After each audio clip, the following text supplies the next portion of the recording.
நீ சந்தோஷமாக இருக்கணும்.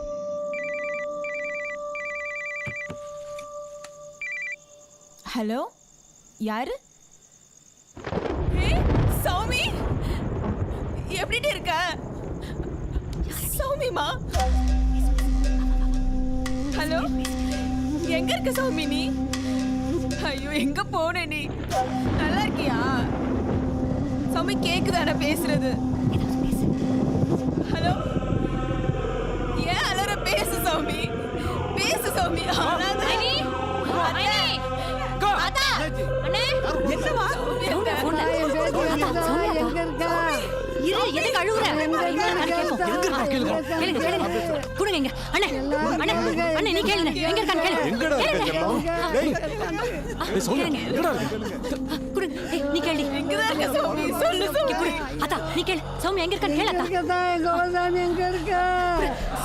சௌமி எங்கடா இருக்க நீ? எங்க இருக்க சௌமி? எங்க சௌமி இப்படி பண்ணிட்ட? நீ பாட்டுக்கு இப்படி பண்ணிட்டு போயிட்ட. உங்க அப்பா அம்மா கைத்துல தொங்கிட்டாங்க தெரியுமா? நாங்க தான் கடைசி நிமிஷத்துல காப்பாத்தணும். அவங்க ரொம்ப சோர்ந்து போயிருக்காங்க சௌமி. எந்த நேரத்துல என்ன பண்ணிப்பாங்கன்னே தெரியல. உனக்கு அப்பா அம்மா வேணாமா? நீ எங்க இருக்கன்னு அட்ரஸ் மட்டும் சொல்லுமா. நாங்க வந்து உன்னை பார்த்தா மட்டும் போதும். சொல்லு சௌமி.